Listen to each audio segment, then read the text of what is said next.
At least $2,225 is currently what this architectural photography project is worth to me. And in this video, I'm going to be sharing with you the process that has got me to that guaranteed income. And I'll also be talking about how potentially this is probably going to be about a $3,000 or $4,000 project. After the photo shoot itself, I've invested about an hour and a half in developing and post-production of those photos.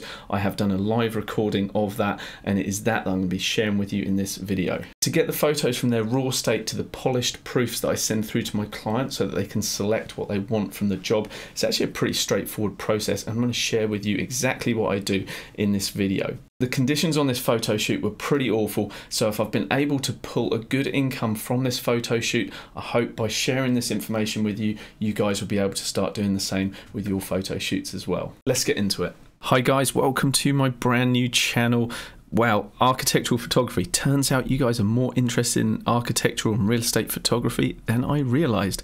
And so I'm setting up this dedicated channel just to help you, along with insights into my processing, my shooting, all of the techniques involved. And so let's kick things off with a video that walks you through a photograph shoot that I did just yesterday, which I've got to be honest was probably the most difficult photo shoot I have ever embarked upon. I'm not even joking. The lighting situation when I first arrived, it was so difficult. Let me just sort my imports by the time they were captured and scroll to the top just so you can see what this property was like when I first turned up. And as you can see, the lighting was flat, dull, very boring, nothing going on. And that was a real shame because, as you guys will know, with architecture, you're basically shooting a three-dimensional object, and to define a three-dimensional shape, you need light, you need a direction of light. So I always like to have a bright side, a dark side to the image, just to help with that sort of visualization of a three-dimensional object. I didn't have that, and I was pushed by the client into photographing on this particular occasion.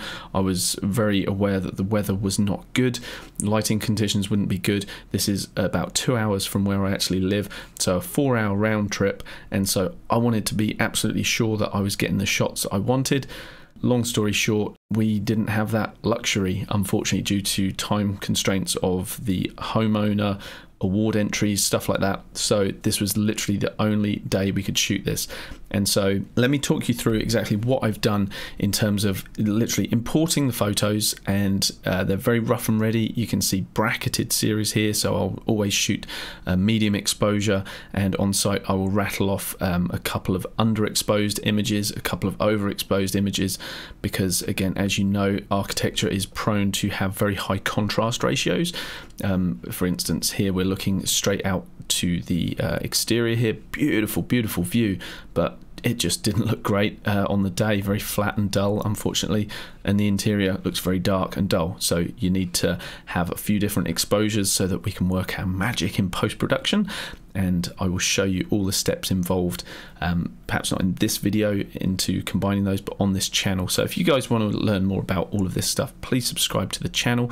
Brand new, broken away from my main parent channel, Anthony Turnham Photography, just so that I can do an architecture specific channel. So what we're going to do today is walk through all of these images and look at the steps involved into getting these back to the client as quickly as possible, getting our most bang for our buck initially so that the images look great. They're going to look good enough for the client. I really have some work to do on these, but yeah, we'll show you all of that. I'm actually concerned because I will have a lot more work to do in post-production than I would normally, but the fact that I'm showing you this project, this was such a toughie, with the poor lighting conditions and the fact that the home, beautiful home that it is, it's actually really busy with a lot of paraphernalia on the walls, books, artwork. It looks lovely. It's the sort of thing that in a magazine would look fantastic, but this is for an architect and the builder, and so in terms of architectural imagery, it's going to be very hard to it's hard when things are a bit cluttered to create a very nice clean image. As I work through my steps involved in getting these back to the client, I'll also talk about a little bit about money as well, and what I charge clients, how I charge clients, because you guys have always been interested in that in the past. so I will cover that too, so stay with me. So the first thing I do when I import my photos is I will initially select them all in the library module, press F2, and I'll rename them. And for this video, I'm not naming it by the name of my clients or the owners or anything like that, just for anonymity. Okay, now Lightroom has given these a rename, but this is not my final naming sequence convention. This is just an initial rename so that I know what these files are. They're not going to get confused with any other files on my computer or anything. And normally when I import my photos, during the import process, I will come over here to apply during import, and I will have one of my architectural presets applied to these. And I have what I call my architecture starter import. And that's a really great preset that will actually get your photos looking pretty good with just a little bit of tweaking from you necessary afterwards. And I'll show you how I actually build that. So I haven't applied it in this case. We're going from a completely clean slate. The next thing I'll do is actually move the photos into their corresponding folders that I've set up, which are exterior and interior. I will then sometimes subdivide these if it's a particularly big project into kitchen shot, bathroom, things like that. But for now, I'm just going to do exterior and interior. And I'll just click on the first photo and scroll all the way down until I see another exterior shot, and that will mark the end of all the interiors. Shift click on that and then drag that into the interior folder. And if you ever find that your moving files is going quite slowly, I find that if you have those folders open as they're moving, Lightroom does tend to go quite slowly. So what you can do is actually jump to a completely different folder, so you're not seeing any of the thumbnails of the photos that are being moved, and usually that will allow Lightroom to speed up just a little bit. I'm not sure why it does that. A little bit of a hack there. So once it's done that, you can then jump back into your unsorted folder and then carry on moving those photos. This is now from much later in the day, and if I just click on one of these, you can see that we have much better light. It's still not great, unfortunately. Really wasn't a good day for what I was trying to achieve there. Very disappointed, but I have to work with what I've got here. I won't go into all of the details of how this transpired, but unfortunately, yeah, I'm working with what I've got, and these are better than what I got initially when I first started shooting, when things were very, very flat. So I took the opportunity as soon as we got a little bit of pop of direction of light. I wouldn't say it was full sun, but it was sun passing through the cloud, very thin layer of cloud. So at least we had some direction of light, and I utilized that to quickly get around the homestead as quickly as I could.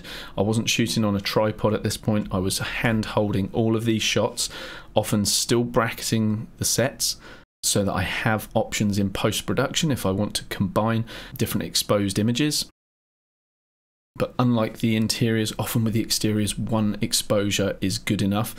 But sometimes it's still good to bracket, because you just don't know when you'll need those brighter or darker exposures. By the time I managed to see a little bit of light with the sun actually coming through the blue sky, the homeowner was leaving. I needed to leave as well. They wanted to get back to where they live. Yeah, they've got 2 houses. Maybe they've got more. I don't know.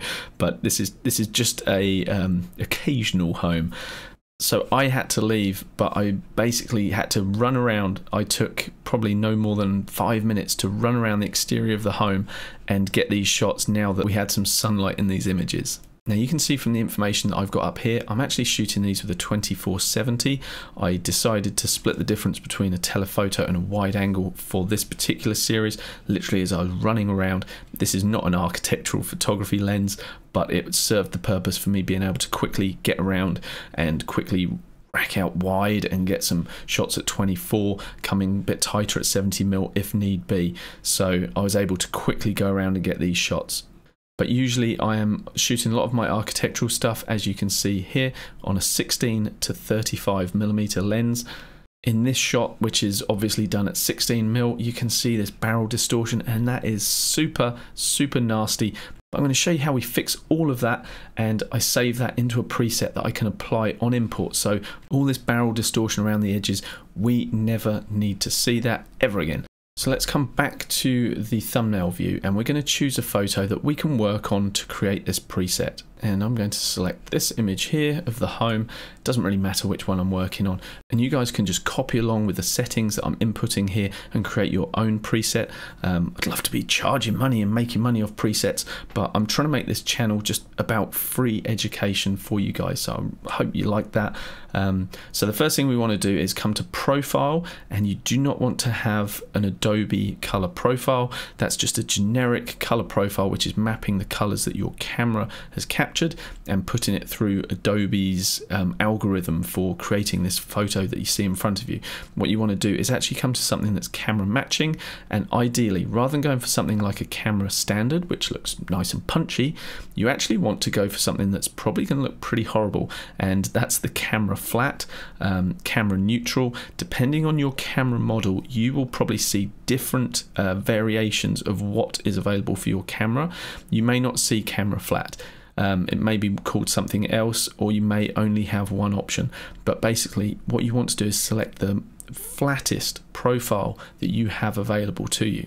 And the reason for that is we want to introduce our own contrast by moving around the blacks, the whites, things like this. I'll show you how to do that in a minute, but you want to be in control of that. You don't want the profile itself to be applying an overly strong profile. So for example, if I was to come to a vivid profile, for example, which might look great for some landscape photography if you don't want to do too much to your image, but we need to basically recover detail in these shadows. Everything's pushed so far towards the black, and then we have a lot of work to do recovering shadows, maybe even bringing up the black points, things like that.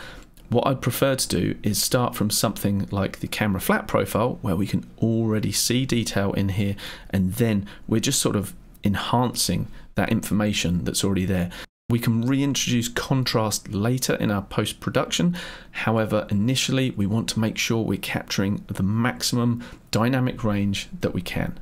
And we do that by bringing down the highlights, boosting up the shadows, and I don't normally take these too far in my preset. I can always fine tune this later, but let's say -25 on the highlights, +25 on the shadows. That's a pretty good place to start. I will normally bring the whites up, and that's sort of a counterbalance for going for this camera flat profile that's just going to crush our histogram and all the color information, the luminosity information into a smaller curvature. You can see here on the right hand side, really this little bit of information which represents the highlights in our photo, which would be all the white paneling here.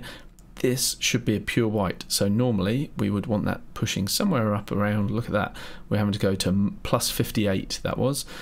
And if I turn this little triangle on here, we can actually see a warning dialog. But what I don't want to do, because this was a pretty overcast and flat day, if we're building a preset, we don't want to set this too high so that on some photos that do have more contrast, start peeking out the blowing out the highlight. Excuse me, blowing out the highlights too soon. We can always raise that up later. So I'm just going to go somewhere a little bit more conservative. +40 is good. I've still got a little bit of breathing room on the edge of the histogram. That's fine. I'm not worried about that at the moment. And the blacks, I'm going to bring that down as well. And again, with this little triangle warning on here, we're going to see when we're pushing to pure black. And really, ideally, you just want to start seeing a little hint of black coming in, so you know you've got a full dynamic range. And again, I don't want a pure black in this because I want to control that contrast later in post-production. I just want to make sure that my full dynamic range is available to me in this file. Now within the present section, I'm just going to add a little bit of clarity in, which often works quite well with architecture. Look, if I push that all the way to 100, and I'm just going to turn that little black warning triangle off and the white as well, you can see that it really makes the image quite punchy. Obviously +100 is far too much, but you can see what we're doing. We're taking this from a pretty flat image and we're just introducing that mid-range local contrast, and that can work really well for architecture. So I'm going to push in, or I don't know, let's go for +20 on this. I'm going to type that in manually. We can add just a small amount of texture. I'm not a huge fan of the texture slider, so I don't normally push this too far. Like if I push that all the way to 100, but you start to create a look that kind of reminds me of some bad HDR. You're getting a bit of haloing going on around items, and I don't really like that. So I'm going to double click it to reset. Dehaze can also be useful, but I find that 100% of that really gets too strong too quickly, and so I normally just tickle in a little bit of that, maybe, I don't know, +3, yeah, that'll do.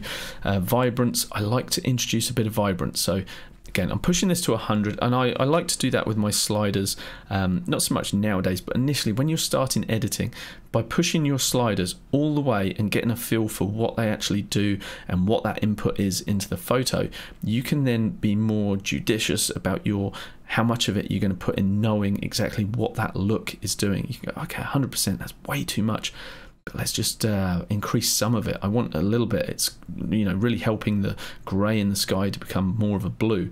So, you know, maybe just 10% of that is a good little bit, and saturation is a little bit too aggressive, particularly through in the greens, I find. So I don't really like that for architecture, but just giving it a little bit of a pop just to start with, you know, +4. Let's go for that. Now, in the tone curve, I normally find what we want to do is protect our highlight, so I'll normally just add a point there up in the highlight section, because as you guys know, we're talking about the very darkest point in the image down here, so I can raise the dark points up or darken them down, and this end of the curve, that is talking into the bright part of the image. And so I just want to kind of lock that in where it is on the highlight, so any changes I make to my curve down here, we're not actually really going to change the highlights. What I normally like to do for my initial preset is just bump up the midtones just a little bit, bring the curve back down just through the darker area, and then closer to the blacks I just push that up just a little bit as well. And now if I reset this, you'll see where we came from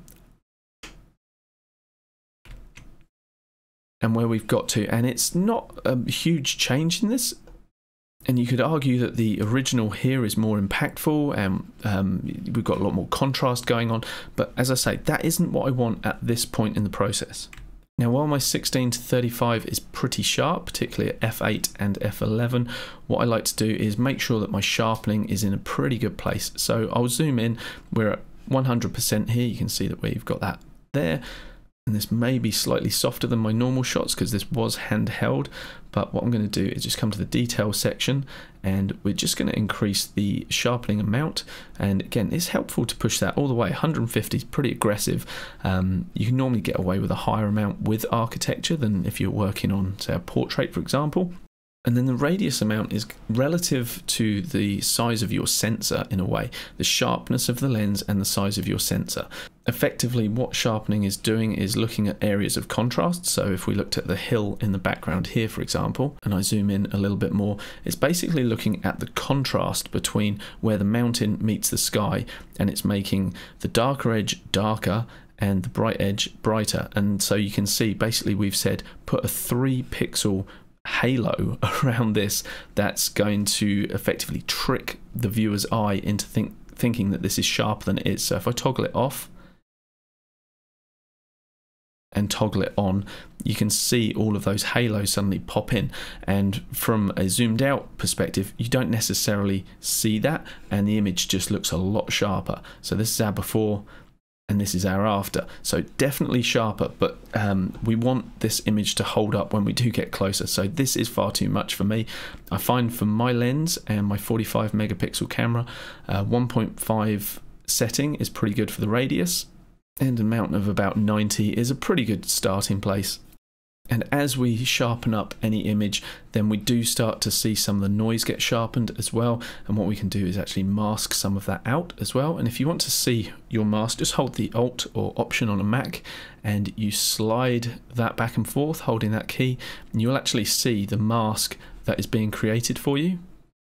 But I'm not a big fan of using this masking option because often the sharpening that you've just lovingly introduced into your photo, you lose it. So I'm going to bring that all the way down, and what I prefer to do is just use a little bit of luminance noise reduction. So now we have our before, straight out of camera, looking particularly soft when you zoom into 400%, and here is our after once we've applied our sharpening. And if I go back to 100%, this is going to look much better. So here's our before and here is our after. So that sharpening's helped us quite a lot. And the next thing we want to do, and this is super powerful, we really want to make sure that we are applying profile corrections through the lens correction dialog box, and this is where Lightroom does some clever calculations based on what it knows about your camera thanks to the metadata that's built into it. And so we're going to remove chromatic aberrations and we're going to enable profile corrections. This one's a really big one for architecture because as soon as I turn that on, any barrel distortion is going to disappear, whatever we are at here, which was 35mm. So yeah, the distortion's not as pronounced at that setting, but by having this checked, no matter what focal length you photograph at, Lightroom will do its best to correct your image, and I love that. That's massive. Now, a super important thing for architecture is making sure that we have nice straight verticals, and oftentimes the horizontals should be straight as well. It's more important that we have the vertical straight. Now, we have several options through here, and what I would recommend to you, because I don't feel that Lightroom does a great job when we click auto, and there it goes and shows me up and does a perfect job, but oftentimes auto can get things wrong, and I prefer to make this adjustment myself manually, and for that reason I don't build it into my preset. So this is my original, and the way I would normally handle this is by using the guided option and actually draw the straight lines on there myself, which I'll show you very shortly when I get into the individual edits. But for the preset, I would recommend just leave this off. An alternative approach, if you would like, is to build auto into the preset, apply it to all of your photos on import, and then if anything looks amiss and you're not happy with it, then you can come in on those individual photos and make the corrections and do it manually with the guided option. So with those changes in mind, I'm happy to build this as its very own preset that I can apply during import. And so what we need to do is come over and create preset. I'm going to create a new group, call that Architecture Presets 2022, brand new for this new channel. I'm going to create that, and we need to give this an appropriate name, and I'm going to call this Import Preset. And currently we have everything selected here, which I don't want. So I'm going to go to check none, and I can come through and actually select the things that we've actually changed. So white balance, I haven't spoken about this yet, but I find that my camera does a pretty good job of getting it right in camera. Not perfect, but it's a good starting point. And so I don't want to come in and create a custom white balance for my import. I'm just going to trust the camera. Exposure, I'm going to leave those all exactly as they are, and then I can come through and select the exposures that I want to work with. Contrast, we also didn't change. This is where things started to shift around for us. So we brought the highlights down, boosted the shadows up, set a new white and black point. I introduced a little texture. I introduced some clarity and a small amount of dehaze. We also boosted the vibrance and saturation just by a small amount. We don't want to worry about anything specific like color grading at this point, but we do want to add some sharpening.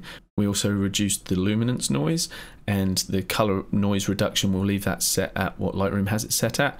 Now here, lens correction, absolutely. We removed the chromatic aberration, which if you don't know, that is just at the edges of your frame. Sometimes you'll start to see some fringing, magenta, cyan fringing. The lower the quality lens, the more you're going to see that as well. So it's a good job to turn that on. The enable profile corrections, hugely powerful. Make sure that is on.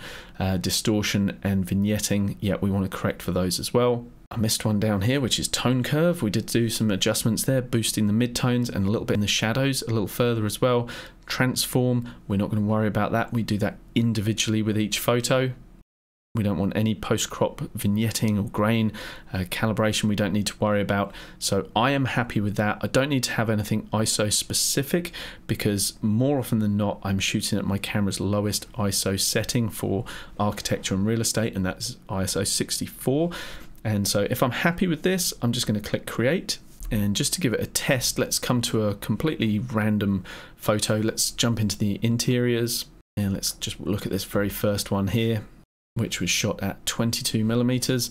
And so all we need to do, I'll actually expand all of these so we can see the changes that occur. And I'm going to jump into my architecture presets 2022, click import preset, and realize straight away that something's not right. We're getting a lot more contrast than I would like, and so there's a couple of things that I realize have gone wrong here. For some reason the shadows are on -25, they should be at +25. We're wanting to boost those shadows up, and the profile is set to Adobe color, whereas we wanted camera flat. And if you make a preset and things go wrong like they did for me there, it's really easy to correct that. Just come into the preset itself or just hover over it, right click and come down to update with current settings. And here we can see a problem straight away. I didn't choose treatment and profile, so I need to make sure that that is selected so that we have that profile applied. And the second thing is making sure shadows is ticked, which it is. I have obviously just had a moment and had that set to the wrong amount. Click update, and now if we choose a different photo, we can give it a test on that. Let's just open this one of the bedroom here, jump into the develop module and click on the import preset, and there we go. Now, I mentioned we'd be talking about money, so let me just go over my sort of overview of my process of what happens with my photos, getting them back to the client, and how ultimately I am being remunerated for my work. So as you can see, I've got a whole lot of photos here. The client is not going to want all of these. So for example, I think I got 3 different angles of this pool tape snooker table here. God, I've got to get that right. I really like snooker. Anyway, so I've got 3 different angles that I'm going to be working with to actually create the finished image. But the likelihood is the client is only going to want one of these of this room. And so there's no point me spending a whole heap of time making sure that I've done my due diligence in taking the exterior here and merging that with the brighter exposure in here for the dark timber, and maybe that shot you saw me lighting artificially before, that sort of thing. So I want to get these back to the client as quickly as possible with the minimum fuss. So for me, whichever way I do the post-production in terms of working with HDR files or working with luminance masks in Photoshop, whichever direction I take, that is very time consuming, and there's no point investing all of that time if I'm not being paid for it.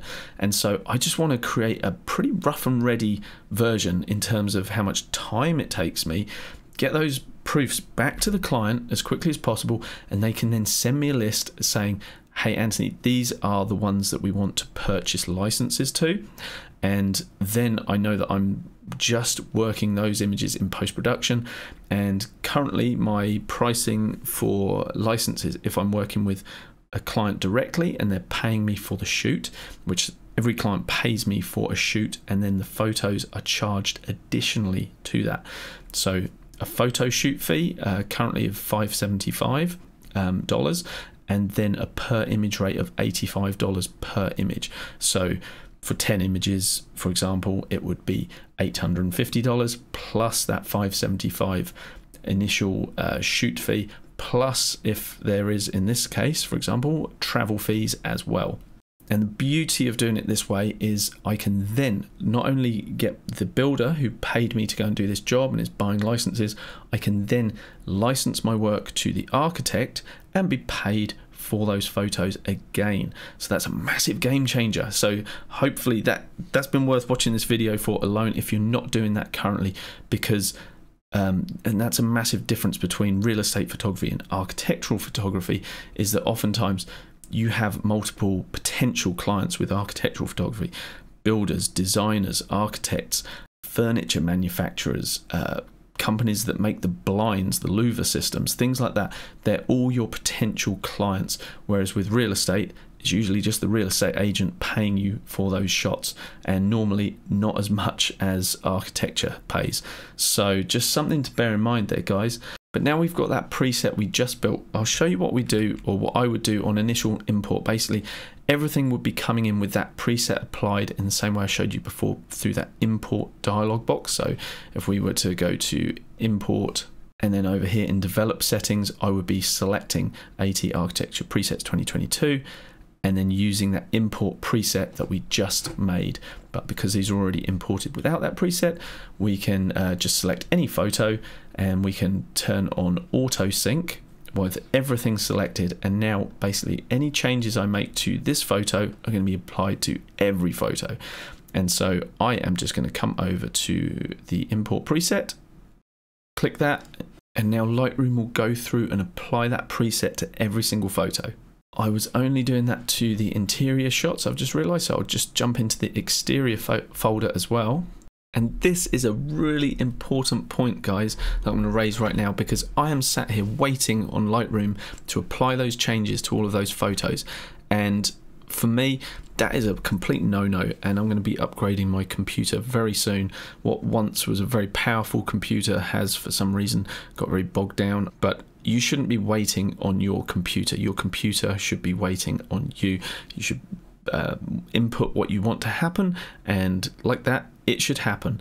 So I strongly believe it's worth investing in good hardware that's going to enable you to work effectively, or work fluidly, and just not be sat around waiting for things. Okay, so what I'm seeing in front of me now is what I would see during my initial import, and there's a couple of things that I would want to correct before I send anything back to my clients. And you can see that the renders are actually altering as we go through here. That's Lightroom just updating the little thumbnails, and they're looking heaps better. But of course, this isn't good enough to send back to my client, and I was talking about getting things back quickly. So what I want to do is just show you the couple of things that I do normally do to my photos before I send them back. So let's suppose that I'm selecting this photo to send to my clients.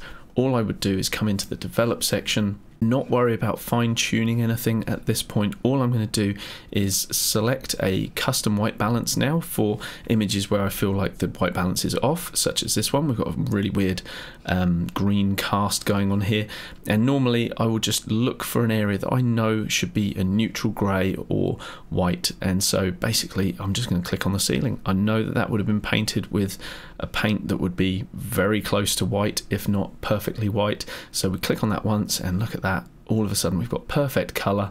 And then the next thing that we want to do is come down to the transform section, and this is what I was talking about before, where you can select auto, and Lightroom's going to do its best to get this right for you. Or what I prefer to do is come to the guided section and look for straight lines towards the edge of the frame. So in this case, we could click here and bring down on this wall edge just here, and then come over to the right and do the same. And I might just choose the edge of this cabinet here, and just like that we have straight verticals, or at least we should do.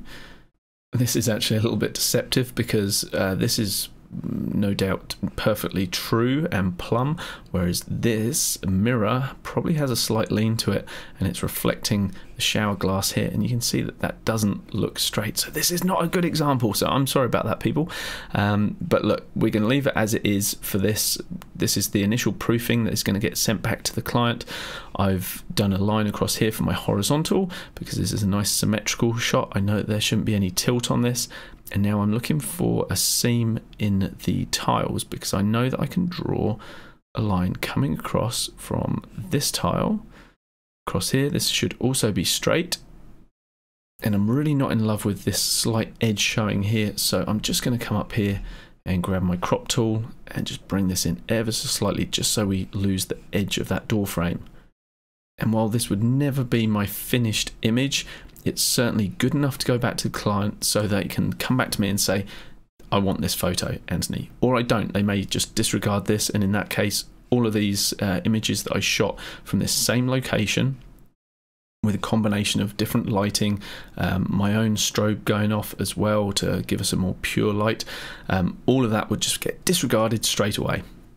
You'll have to excuse me on this video, guys, because I'm jumping around a little bit, because this is for a genuine job rather than me just pre-thinking through a video I'm creating for you guys. I'm just trying to share my thought process as I work through this genuine job. So I've just realized I have not applied that preset to any of these, which, as I say, should have had them applied, the preset applied when I imported it. So I'm just going to do that now. So I've selected just a random photo, and I'm going to come over to that architectural preset, import preset, click it once, and now that will be applied to every single photo within this folder, all the exterior photos, because I have auto sync selected. And now Lightroom will slowly apply that preset to all of those photos. So now this preset has been applied to all the photos. This is how my photos would be imported, and I would see them initially. So everything that we've done so far, that would all be automatic to this point. And if I just let Lightroom do its thing as I pause on another section of photos, you'll see that all of these photos will start to pop as the thumbnail updates to one that has had the develop settings applied to them. So what do I do now? How do I actually get these back to the client? So bear in mind, normally I'm starting right from this point, so it's not time consuming at all. All this is an import and a rename of the photos. The next thing I do is what I've started to do here, which is, you'll see this number 7 here. This is a group, a stack of photos. And so I have my base exposure here, I have my darkest exposure, and then it builds up until we'd be back to the base exposure again, which is always at the start of the stack, and then the brighter images. And by stacking them together, I know that I've got all the pieces of the puzzle I need to actually combine the final image, because I might be taking, let's say, the sky from this image here, potentially the exterior down this bit from the original exposure, and I might be taking the building from, say, this brighter image here. But I'm not going to do any of that work until the client says, yes, I want this image. And so for now, all I'm going to do is go through my library and actually group the images together, and that way I know what I'm sending back to my client, and that also allows me to see better what I actually captured, rather than what looks like a bit of a mishmash of imagery at the moment. So I will just select the first image in the series of the bracketed set, and then I will shift click on the very last image here, and this is a completely overexposed image, but I didn't worry. I just let the images rattle off because I knew that I may want something bright enough to bring back the interior here. So this is completely overkill, shooting what, 9 images, but look, it's okay. I'd sooner have 9 images and know that I'm throwing a few of them away than come back with not enough and know that, you know, have an image like this to work with, for example, and just know this is too dark in here to actually work with for my final photo. If you guys are interested in knowing how you combine these photos to get the best of both worlds, there are several different methods that you can use. Each of them have got their own merits, pros and cons, as you would imagine.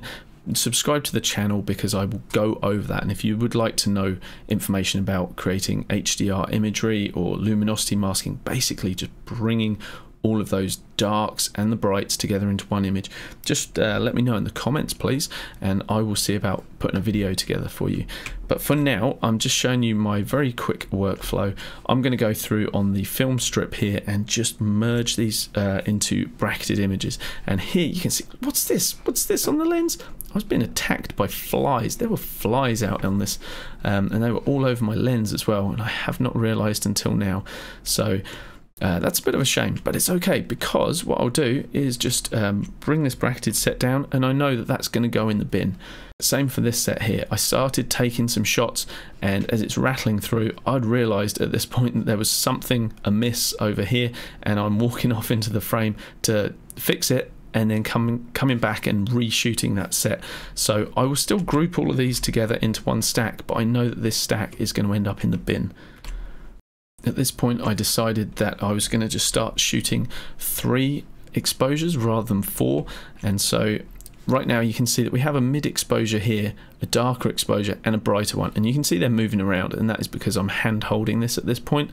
I'm trying to move as quickly as I can, and the tripod was just too time consuming and cumbersome, and so I'm just going to probably be working with one of these exposures, and in this case it's not what the camera was telling me was the correct exposure. I'm actually going to be going with this one, which is 1 stop overexposed in terms of what the camera's meter thinks. And so I'll select this one first, then shift click on the other 2. And now when I press Ctrl G to group them into a stack, it's this image that I want that sits on the top of the stack. As I'm going through and doing this, I'm well aware that there is an automatic way to do this through Lightroom, but I don't choose that option. And the reason that I don't go for the automated way is because I actually like to see what I got. Like, I like to familiarize myself with the shots.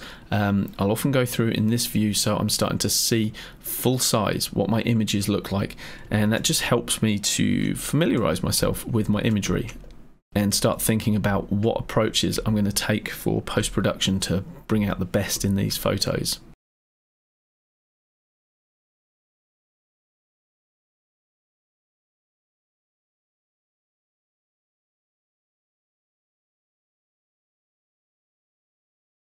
because the weather was so bad for most of the day, this was literally, but these sunny ones are literally captured within about 10 minutes.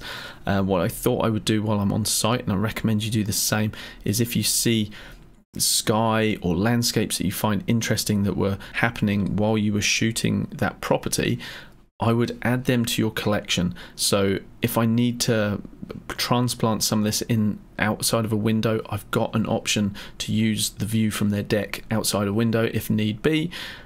But so things don't get confusing, what I would do is create a separate folder that will hold these images. Here was another one that I photographed literally as I was in their field, looking back to the house with a telephoto lens, and I looked over to the side and I saw this interesting sky going on, so I thought I'd capture it. You never know, probably won't make it into any of the final edits, but I've got it. And so now we have a landscapes and skies folder that just have a couple of options for compositing if we need them. And normally for architecture, I am not a fan of dappled lighting, as you can see that's coming through here. But in this case, I quite like it actually on this property. The sun was setting at this point. I'd been on site for well over 6 hours. I was tired, I was hungry, I'd driven for a few hours, got a big drive ahead of me as well. And this was what I was getting literally before I was leaving, having first turned up to those grey overcast conditions. So I was really pleased to see this, and I was absolutely still going to photograph this. Okay, I'll move on to the interiors now and start grouping those as well. Now these are slightly different to the exteriors, well, quite different to be honest. I will photograph a series with the lights on often, so you can see here we've got the interior lights all on, which may give us the lighting we want in some areas, like this little section here above the radiator might be quite interesting, but perhaps the shadows that are being cast over the ceiling here, and also the color cast that this introduces, the hard line across the ceiling here where we're getting the shadow from the edge of this running across there, that might not really be what we want. And so I will also do another series, again a bracketed set, without any interior lighting on, and that way I've got the option to combine the best of both worlds in my post-production. And like I say, subscribe if you want to see how to do that. Just let me know in the comments and I'll put a video together for you guys. So I have a mid-exposure again, exposures that will allow me to introduce the exterior of the property, and also a nice bright exposure for those darker areas as well. And so all I need to do is select the base image that I think is probably the most representative of what will be the final image, which in this case probably be this one. Press Ctrl G, and I've grouped those 10 photos into one single stack. That is the same situation here, so even though the interior lighting is very, very minimal in this case, I've still got a series where I'm shooting with the lights turned on, and sometimes that's introducing color casts, and then that is just using natural lighting. Now there are some series that I've shot as well using off-camera strobe, and I will also combine those shots into my stack. I'll show you that very shortly. But you can see in this example, okay, we've got a whole heap of shots of this bathroom, and they're going to be all very, very similar. And there's a reason that I shot so many. And this happens quite often. If you look just on the left hand side here in the little trays by the shower head here, there's nothing there, whereas in the very first one we have some soaps. And I know from previous experience working with this client and just my own aesthetic values, I don't like to see stuff like that. I just find it's almost like clutter. I know it's supposed to be there in a bathroom being used, but I don't like it. And so with that and a few other changes that I was making as I went along, I had a whole series that I shot, one series, then another series, 3 series in fact, where I just wasn't happy with what I'd done and I had to reshoot it. And in those cases I just come and I go to remove photos by right clicking on them, and I delete them from disk, knowing full well that the final series is the one that I'm wanting to present to the client.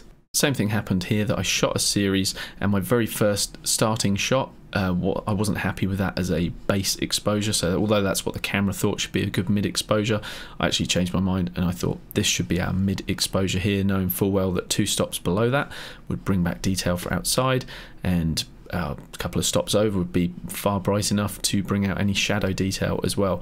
And so the same thing, I can just select those 5 that I wasn't happy with, remove photos, delete from disk, they're gone, and I know that this sequence here, these 10 images, 5 without the light, 5 with the light. These are the ones that I'm going to have access to for my post-production. So I'm just going to select a nice mid-exposure, press Ctrl G, and that's all grouped into one stack.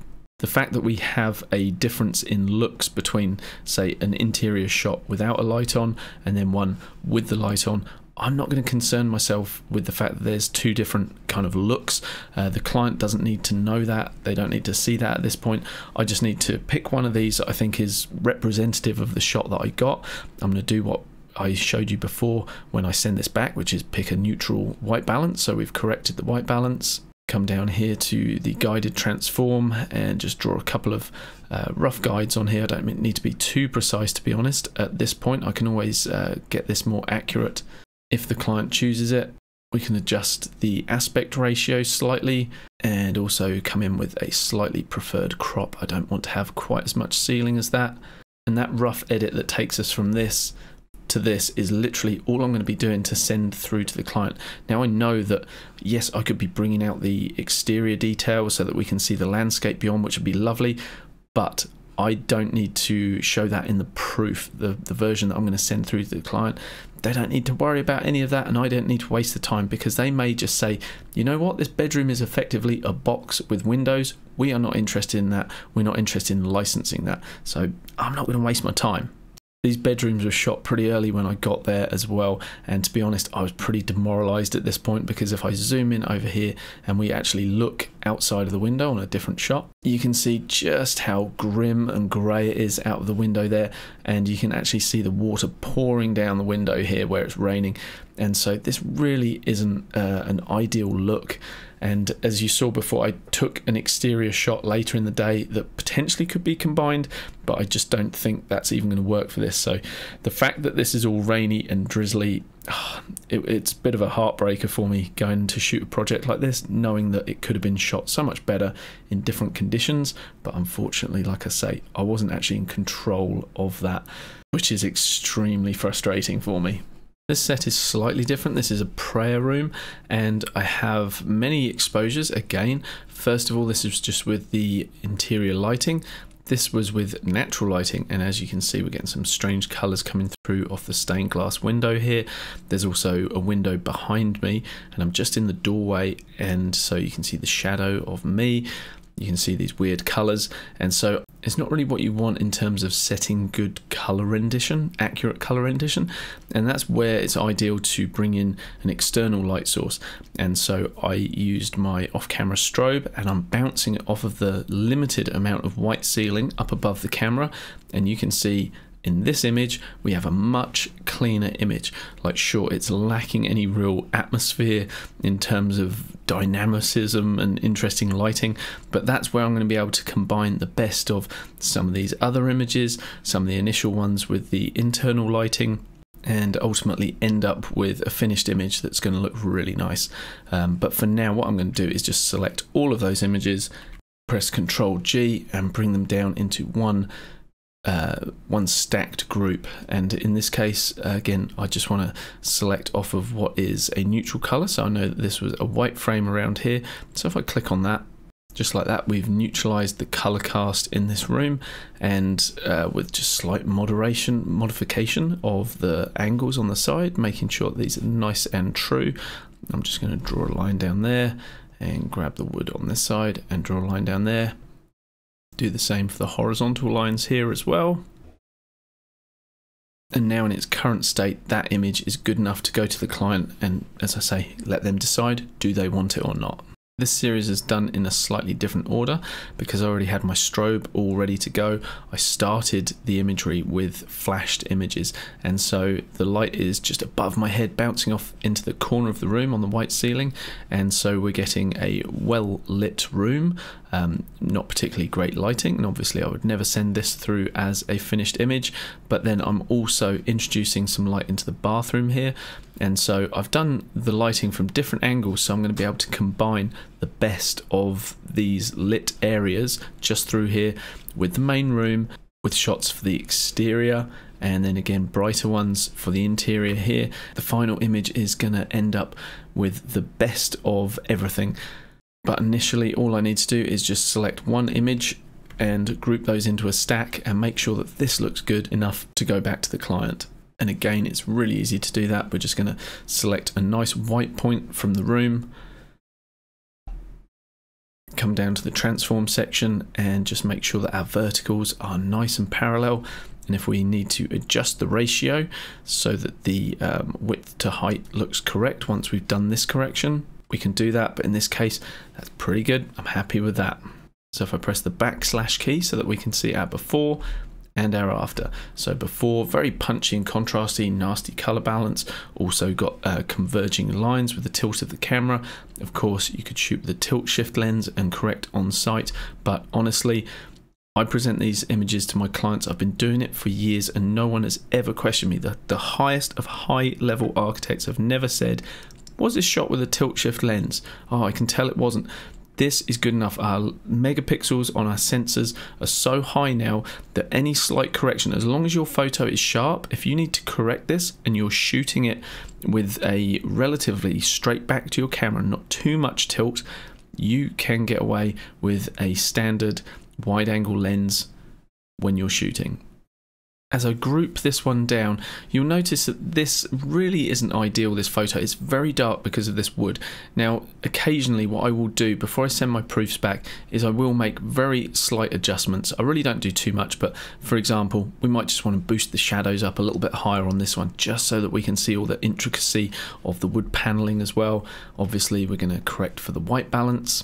That's not particularly accurate, and the reason would be that we're getting a little bit of bounce light from the green cloth of the snooker table here up onto the ceiling. There's also these internal lights on as well, so I may just want to choose a slightly different grey point to represent my white balance and say I'm happy with that. Just need to straighten up those edges again.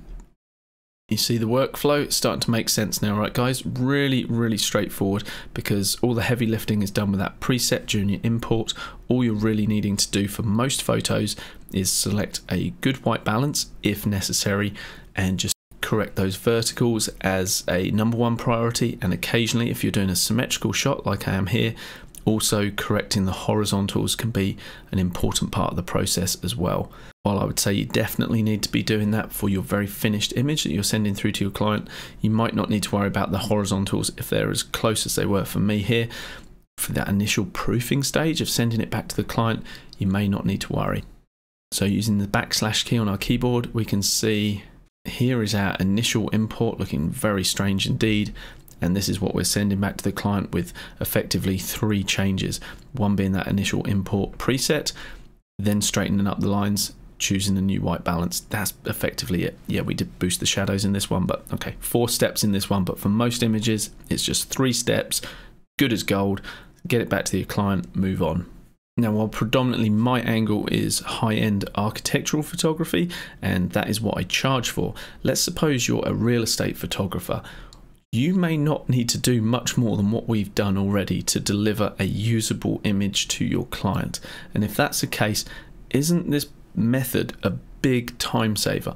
Like, sure, there's so much more we can do to images to improve the overall look of them, but if you need to get stuff back to your real estate client nice and quickly, good enough for potential buyers to visualize what a room looks like, what a space looks like, and get a feel for it, this could be good enough, right? Okay, let me move on, just carrying on stacking these images together.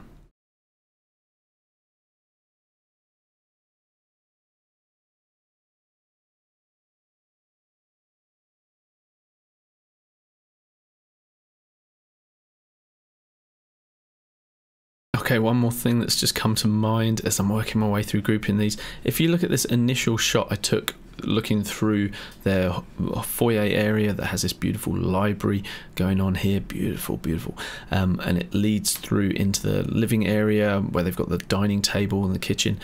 If you look on the floor here, you can see all these little footprints, and that is where myself and the homeowner had been moving in and out, because literally just before I photographed this shot, and our socks got wet, feet were wet, and we came back in, and looking straight down, you couldn't see these, but as soon as you looked from this angle, so you have this angle of reflection here, the bright little footmarks are showing up, and You've got to pay attention to that stuff when you're actually on site if you can. I mean, sure, sometimes these things just don't get noticed and you need to clean it up in Photoshop afterwards, but the time it would take for me to remove all of these little wet footprints, it's just not necessary if I can come along, which is what I did with a cloth, and I just gave this a good little wipe up. I've missed some around here, but you can see that these footprints here, they're all gone. And so the set that makes those up with the footprints, I can just select those, remove photos, delete from disk, never to be worried about again. And now I can select the exposure that I want to represent the top of the stack, press Ctrl G, and they're all stacked together nicely. Oftentimes it is the very first exposure that you go with, the base exposure. However, I'm quite prone to sending through lighter images, so I quite like this as opposed to what the camera thought was the correct exposure. So that's the one I'm putting on the top of the stack. Ctrl G to group them. These photographs that I got at this point of the day, it was a real shame because I was under such time pressures because of the rain, and that was holding me up getting certain shots I needed. And when I came to photograph this area, I was hoping it was going to be better weather outside, look much more inviting. It wasn't.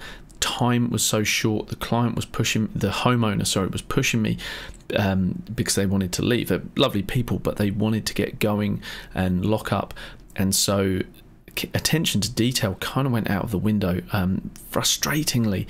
So things like, I'm not even leveled off on my camera at this point taking this shot. This was on a tripod, but it wasn't even leveled. I was rushing so much, and unfortunately that's the nature of the beast. Sometimes for professional work, like professional photography doesn't necessarily mean perfect, immaculate photography. It means getting done what needs to get done for your paying client so you can actually deliver the work. And I know that this can be salvaged, and I know that my the homeowner was happy that I managed to rattle these shots off in next to no time at all. But little things like there's some little indoor boot thing, or outdoor boots, I don't know, anyway, Wellington boots that need to be removed, should have been moved out of the way. These cushions could have been made to look nicer, but look, I've got the shot, I've got the area, I've covered my bases. It's not going to win me any awards, that photo, but I got it. Again, subtle adjustments. You can see that the back of the couch here, the couch is quite far forward. I actually brought it back and redid the shot just so that it looked like there was just a little bit more space in here, and then I believe that's when I noticed these boots here and quickly ran round and removed them. Not even in that shot I still hadn't noticed them. Here, there you go, the boots are gone. So much easier just to pick them up and move them and redo a set if you can, if you notice this stuff. So now I know that I can remove all of this imagery, all of these shots that were done by mistake or done with error in them. At the moment I'm going through and I'm deleting photos as I go, but there is actually a better way to do that, which I will show you in just a moment. In fact, I'll show you right now. If you see this photograph here, there's just a subtle difference between the two. You can play spot the difference, right? It's looking on the chair here, just a little bit of random paraphernalia, some keys and things. Noticed that, removed it. Again, working under severe time constraints, so stuff like that could easily have been overlooked just for the sake of just getting the shot and then photoshopping it later if need be. But basically I've got two images, one which is no good, one which I'm going to use, which is the base of my next series.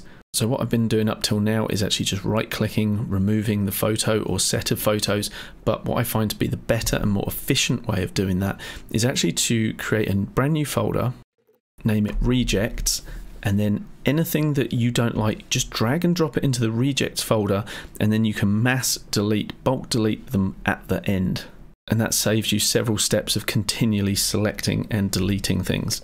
I'll often end up with sets of photos which look almost identical, and what's changed here is just slightly the lighting, but that was probably due to what was going on outside of the property here. This wasn't something I did.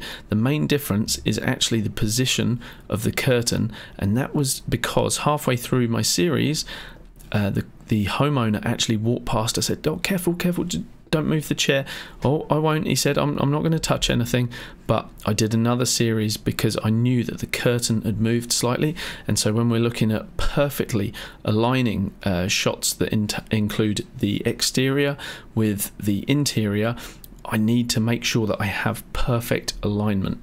And so hence the reason I did a whole nother set. I get this set and I just put it in rejects, because from that first set that I've just thrown away, I knew that I wanted to start introducing some strobe light so that I could do what's known as a window pull if I needed to, where I can introduce more easily the exterior with the interior.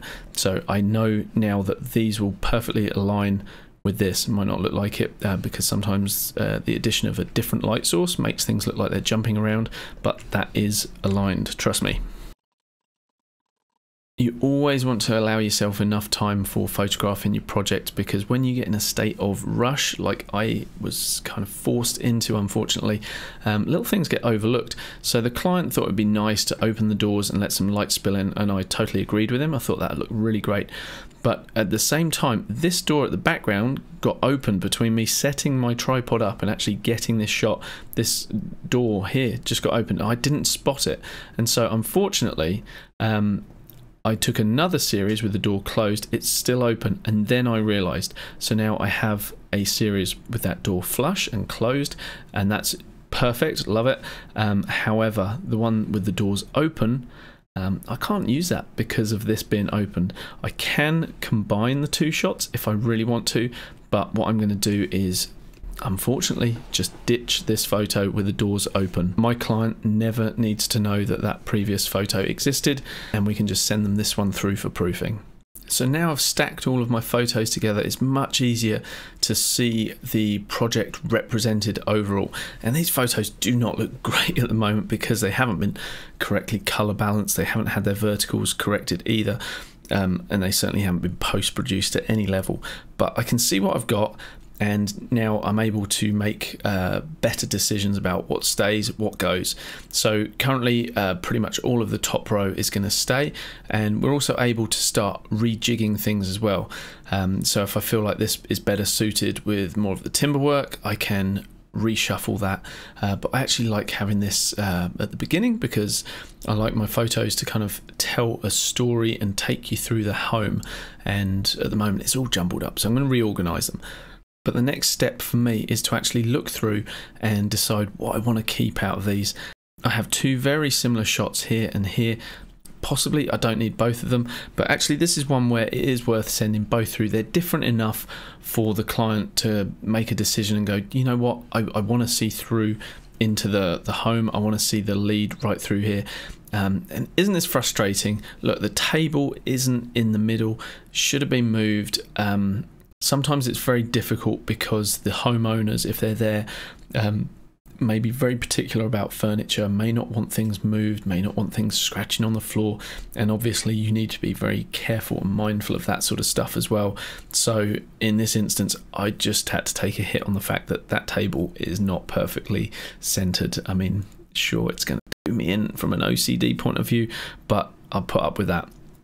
But if you see here, we've got two images right here, side by side, they're virtually identical. This was a handheld image because I just looked up, thought I have to get a shot of this amazing craftsmanship of the wood going through the ceiling here. And so anyway, I rattled off two sets. The reason I did two was that I felt that the first set I wasn't stable enough, so I did a second one. And normally if I have two sets that look pretty similar or virtually identical, I know that it's my second set that is the one that I want to keep. So I just drag and drop those into the rejects. We've got a similar thing going on here. One is slightly wider, one shot is closer. I think I'm going to leave them both in, reason being that the builder may want to show more of the detail through here, which this very, very wide shot does, and I will crop it in just ever so slightly. But this one here, which will also be cropped by the time I've finished doing my guided transformation, which I'll quickly do now. This image may be more appropriate for the architect, so I'll bring this in here because we don't need as much on the left hand side there. And I'm always looking for things when I'm cropping, some nice little feature like these trees here, a nice little finish to that shot there. We don't see as much of the timber work in the ceiling, but the architect may appreciate this as a more sort of faithful representation of the space rather than a much wider shot like this one. So I'm basically creating a series of imagery which will appease two different client bases, and that plays back into what I was talking about at the beginning of the video, where I said that it's important to maximize your income from your set of photos, and we can do that by making sure we've covered our bases for the architect, for the client, the designer, perhaps the company that installed the kitchen as well. In this shot, the couch I felt was a little bit too close, plus we've got those boots, whereas in this image we have a slight adjustment, so we're going to get rid of all of those. Here we've got a shot of the fireplace and it's got the rug underneath. I decided that may just be a little bit too much clutter, so I removed it and got another series. So again, I know that I don't want two basically identical shots. The ones with the rugs can disappear. Same here, we've got a shot I did here. I just wanted to feature this fireplace because there's actually a very interesting story that the architect may want to talk about in his award entry as to why these are different woods and they back onto each other. It's all related to salvation, it's nothing religious, salvaging, you know, salvation of the timber after the Kaikoura earthquakes. And so it's actually a very interesting story about how those two different timbers were able to be combined into one fireplace. So I had to feature that, and again, this was right at the end of the shoot. I needed to go, but the light was finally getting quite interesting. And anyway, I took the shot as quickly as I could, set it up, and I decided this is just no good, having the back of this big ugly blue chair. No, it's not an ugly chair, it just doesn't suit well in this image, so it's a little distracting. So I removed that, got the shot again. These 7 can end up in the rejects. These initial photos were never intended to be delivered to the client. They were my set that I took as my failsafe, just in case it did start pouring with rain, which it did, and if it didn't come better later in the day. But I do have some improved images as the day went on. Just they're getting slightly better lighting, until when I finally left it was looking pretty reasonable, really. So I'm going to go through and pick the best of these, delete any duplication or move them into the rejects folder, and then I can delete all of the photos in the rejects folder in one hit, and I'm left with my set of imagery that will just need the verticals correcting and potentially the color balance. Other than that, I'm ready to export them and send them through to my client so that they can tell me which images they want me to finesse. For this photo, I'm actually going to keep both sets here because this initial set doesn't have any flies on the front of the lens, whereas this one does. However, after my first set, I noticed that these windows over here on the left hand side were open, the slider was open, and I just wanted them shut for this image. And so what I'm going to do is keep both sets of photos and restack them all in one. So I'm going to group that by pressing Ctrl G, stack those together, and move this set into the rejects. This shot shows you just how hot and humid it was. This was my first photo taken with my telephoto lens, and as soon as I pulled it out of the bag and took the lens cap off, it started condensing on the front of the lens. So that says a lot about the conditions. But a quick wipe down and we're good for a couple of shots. I was playing around with some different angles here and trying to frame the foliage that was close to me as best I could. And that one's probably the best of the bunch. Like I say, it's normally the last one in a set which is the keeper, and the rest can all go in the rejects. These two photos are very, very similar looking, both taken with a telephoto and both taken without a tripod. I jumped an electric fence, took my life into my own hands and walked off down into the field here, and I've got two shots here, one with the windows open, and I actually phoned the homeowner and said, can you close the windows up, and then got an alternative version here, and you can see that the sun is just starting to poke through and we're actually getting some shadows on the property, whereas you don't get them here in this one. So that's quite nice, and you can see what a difference it would have made if we had have actually had some nice weather, nice sunshine on this property, but beggars can't be choosers. Looking at this shot here, this is a bit of a frustration sometimes when you're working and the homeowner is actually there, because I wanted to come out and do these exterior shots, work my way around with a telephoto lens, and I'd set this shot up, or I knew that I wanted to get this shot, and these sliders were actually closed, and which I was happy about. I wanted that, but unfortunately the homeowner thought it was more important to put cushions on these wicker chairs, and in the process of them putting a cushion on this chair, which I don't really care about too much, they opened the slider and left it ajar, and I couldn't actually get that closed. Now it might look like I'm really close and could have walked over there and done it myself. Like I say, time pressure insane. I just had to get the shots, and so unfortunately the slider is open. I could move that over in post-production, I know that. I could get all that done, but if you can shoot it right on site, then it's much better to do that. So homeowners always have a good intention, and they're trying to help out. Do you want these lights on, lights off, all of that? Whereas sometimes you just kind of wish that you were just left to your own devices. For example, I was rushing to get these shots here, and I wanted the louvers a certain way. I wanted the balance between the light in the middle to match the angle on the outside. Basically, I wanted a bit of symmetry, and you can see that they don't match. And so that would have been a pretty quick fix. But the client, the homeowner, kept messing around for a long time, and I nearly lost my opportunity to get the shot with the sun, which I did. Here is the sun, and by the time he'd kind of done the louvers the way he thought they should be, the sun's gone, and so we've gone from an inviting sunny shot, albeit not perfect because again it's wet on the floor. Got to be able to shoot on days that suit you and are going to maximize the look of the property, but you can tell I'm kind of bent out of shape about that. But yeah, this is the shot in terms of the lighting. I just needed the louvers to be in this position here, but yeah, it took a while to get there, unfortunately. But I'm going to keep both of those images actually and put the rest of those in rejects. In this first set here, you can see that there's a reflection of a couple of cars here, the red one and the white one. I really don't want that. A polarizer wasn't actually cutting all of that out, and again, so much time constraints that even screwing a polarizer on and twisting it to the right value, it's detrimental from a point of view of I could spend, let's say, 3 times as long getting this shot and getting it right, but that's 2 other images potentially that I then can't get and deliver to my client. And I knew that I was really light with what I would normally have as a coverage of an architectural project. Anyway, the quickest fix at that time was just getting the car to just be rolled forward to a slightly different position that was not now visible in the window. So that's a much cleaner shot, this one here, than the one where you've got the reflection. So this one can join the others in the rejects. Now these 3 sets here, I am actually going to stack these together because I want to use this one with the sun flaring through just as a bit more of an artistic shot. However, I don't want the rainbow part of the flare over here, and what I can do is actually combine this shot where I block the sun just by moving slightly further around. I can actually use this in my post-production along with this one.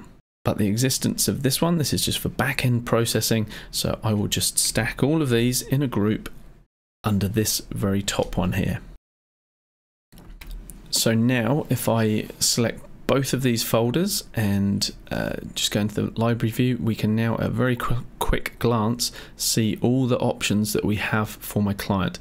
Now they're not looking great right now because again, for most of them we haven't done any sort of color balance or just slight image refinement with those little things about straightening the verticals. So I'm going to do that now, and then we will have our complete set that I can rename and send through to the client. By right clicking here and going into solo mode, we can collapse all of the editing options, and then we just get to see the one that we're actually interested in, which in this case is the transform tool section. And we can try going for auto, but as you can see it's overcompensated here, and now we're getting the verticals aren't a true vertical, they're now converging downwards towards the bottom, whereas they were originally all converging towards the top. So that's not great. We could try clicking vertical, that might do a better job, but again it's still not right. So it's kind of frustrating that Lightroom can't get this right, given that there are a lot of straight lines to go from. So I'm just going to have to do this myself manually. And as I said earlier in the video, that is why I don't recommend building that into the preset, because you're just going to come into problems. And when we're doing the guided corrections, we always want to look for the line that falls on the furthest edge of the frame. If you're trying to correct verticals and you're doing it like too close to each other, there's too much margin for error. So best to go to as far wide on the frame where you've got a straight line as possible. And that's going to help you to get your verticals as straight and accurate as possible. And as you guys will know who shoot architecture and real estate photography, the reason you get that is just by tilting the back of your camera. Basically tilting up or down will mean that you get a natural convergence of your lines, which architects just don't want to see. Somebody asked me in my comments on my other channel when I posted a video about this, why do you need to do that? Why do you have to do that? What a waste of time. But aesthetically, it makes such a difference. I mean, look at this photo here, and it just looks like the house just doesn't look quite right. So you might say, well, why didn't you shoot it straight with the camera flat on the back? But if I had have done that, I would have got less of the sky up here and more of the foreground with this in the center of the frame. And that wasn't the actual framing I wanted. I knew that I can bring this into post-production with just 2 clicks and drags. I've got the exact framing that I want, and I have my verticals perfect. And again, you're going to say, well, you can do that with a tilt shift lens. Absolutely, you can do that with a tilt shift lens, but one, I don't own a tilt shift lens. I don't see the point in spending $4,000 or $5,000 on a lens that I just don't need. You could say this is time consuming to go draw one line, come over here, draw another. But you know what? If you actually timed yourself setting up a tilt shift lens, twiddling the dials to get it all set up, I would wager that it's very comparable just to do it in post-production, if not quicker. So don't forget, I was hand holding these. I was walking around shooting these when I first got there, and these images were never intended to make it to the client. I was really hoping that things were going to clear up so much more than what they did, but unfortunately the weather was what it was. I had to work with what I had to work with, and because I did this initial walk around, at least I've got some imagery that I can use and get back to the client. Let's suppose it just rained for the rest of the day, at least I can deliver this and I've got an image rather than coming back with nothing. Rather than work on this image next, I'm just going to go back to the exterior folder only, just so I'm purely working on the exteriors for now, get them all done, and then I'll jump into the interiors, sorry.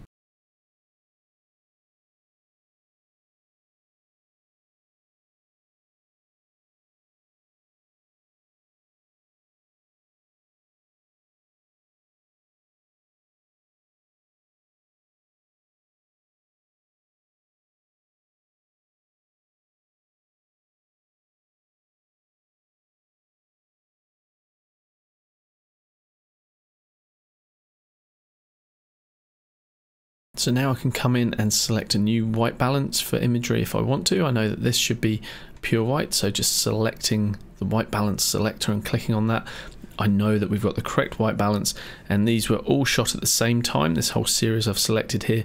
So the fact that we've got auto sync on, and that's going to apply that custom white balance to all of those, I know that we're going to be in a pretty good place with that white balance.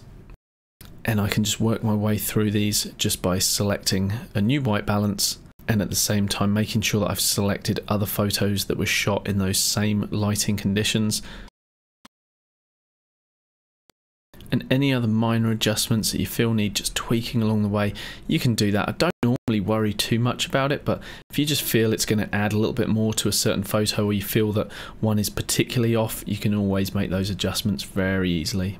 I think the key is just don't spend too long at it at this point in the process, because as I've said, if you follow my strategy of proofing these photos through, i.e. sending them through to your clients for them to make a decision on whether or not they want them, hopefully you're going to have a really nice selection of images for them to choose from.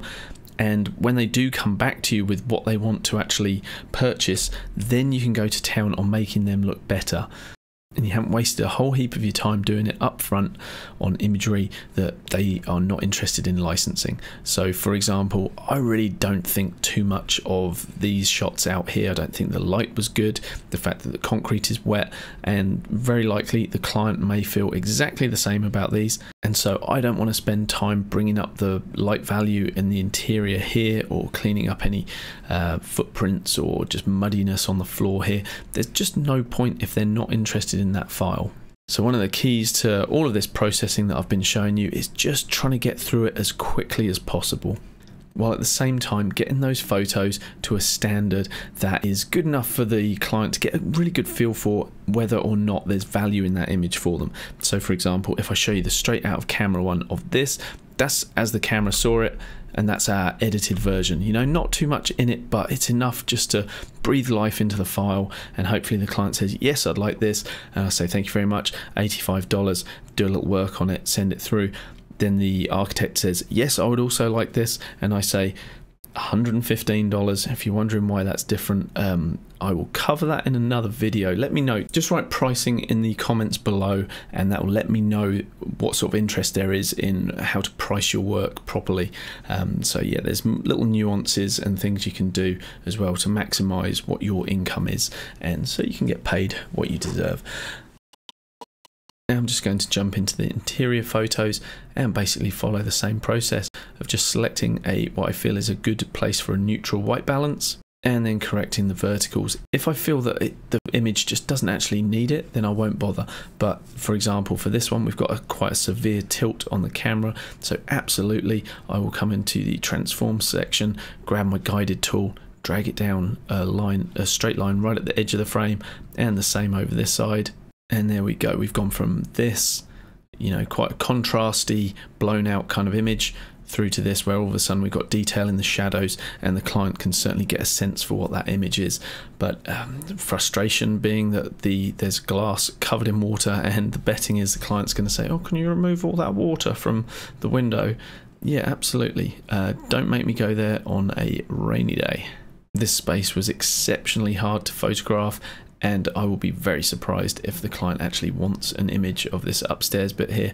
But hopefully with a bit of guided correction here that tried to showcase the stair and all of that, hopefully we can get something that's actually usable for them. Let's try dragging a straight line across the top there, and that certainly doesn't work. So some images work with 2 correction points for the verticals, and some also need a horizontal as well, but some go hideously wrong when you try doing that. This photo being one in particular. So here's our before, and here's our after. Before, bad color cast, too strong a contrast, and here's our after. Color cast pretty much corrected. It's still a little off, and I would work on that during post-production, or do what I've just done there, which is resample from an area that's more neutral grey. Move on, we've already done that one. That's close enough, and just keep working our way through until we have a complete set.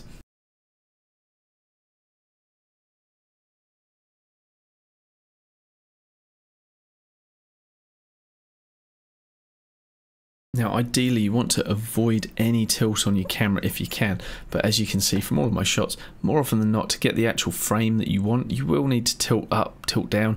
But the thing to bear in mind is the more aggressive the tilt is, the more you're actually going to have to deal with the look of distortion. The further you go from a flat plane on the back of your camera and get that tilt in, things are going to start to look a bit weird. And one way to deal with that is actually using this aspect slider here. So things are starting to look a little bit kind of pinched like this, even at the setting of 0. They're just looking a little pinched, and it was actually a little wider field of view. And so just by using this slider, you can actually better get the sense of proportions and ratios in your photo, kept to a more accurate and consistent look. So this was our before with our tilt and our angle, and this is afterwards. So before and afterwards, nice straight verticals, and the proportions still look pretty good.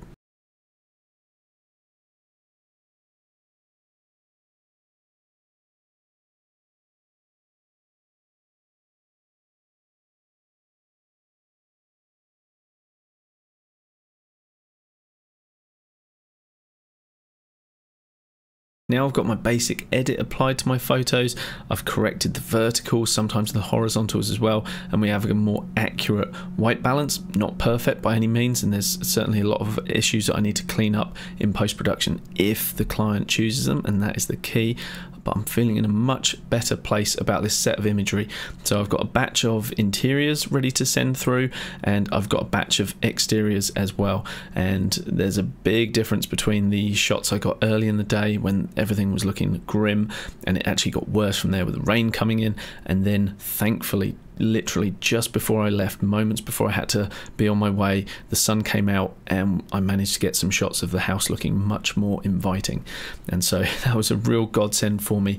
I'm just about ready to export these as proofs now for my client, but the next thing that I'll do is actually rename these photos so that they don't jump all over the place from 3 to 366. I'll batch rename all of these. I won't worry about the ones that are sat within the stack, and you can see now I'm opening the stack the difference between the one that's edited ready to go back to the client and that initial unedited set. So we're definitely in a much better place. But if I collapse that stack, now it's so much easier if I want to go through and do a very quick final edit on all these. So for example, these looking really drab and dull, that first sequence that I shot right through to there. So what I can do is maybe bump the exposure up through the quick develop section, and I love this because it's a really fast way to improve your images. I can bump the contrast up, maybe bump the shadows up one, and even push the whites up slightly as well, maybe a couple of clicks there.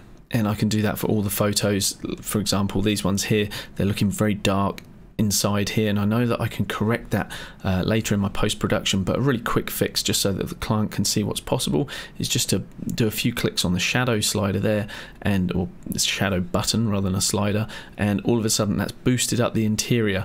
It's not great, it wouldn't work for a final image for sure, but now the client, when this actually renders through Lightroom, will be able to see that the interior will be visible in the final shot, so they don't just disregard it going, oh, it's too dark inside, because they don't necessarily know what you're capable of with your post-production. So the fact that they can actually see that it's there, sure, it's all washed out and a little tepid at the moment, I don't care. As long as that's going to help them decide if they want it or not, we're winning. And just a quick click on the blacks to bring that down just helps to reintroduce the contrast that was there. So now in my naming sequence, I'm going to get rid of what I've got here. I'm going to add a 3-digit sequence at the beginning of the name, and that is going to be the reference that the client can refer to. So any image, they don't need to give me the full name, which all they need to do is give me that initial code. So now you can see we run through from 001 all the way up to 060 for this end photo here, and now I'm going to carry on this sequence for the interiors. I'm going to press Ctrl A to select all. I'm going to press F2 for rename, and now I'm going to change the custom name to, rather than being exterior, we will change that to interior, and change the start number to 61.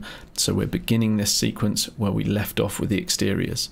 And now when I come down here, I know that I have 94 photos in total to send back to my client as proofs, and hopefully they'll be giving me a list, usually somewhere in the region of sort of 15, 20, sometimes more, depending on the project and what their ultimate goal is. But probably about 15 photos will be selected from this range, and they are the ones I'll edit for my initial client.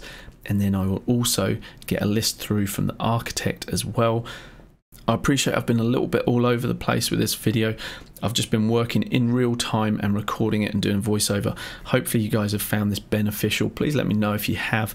This is a new channel dedicated to architectural photography. Now, while I have been doing videos in the past on architecture, they've been on my other channel. This is where it's all going now. So if architectural photography, real estate photography, photo editing of that genre is of interest to you, please go ahead and subscribe, and I will see you in the next video. Thanks very much, guys. I'll see you then.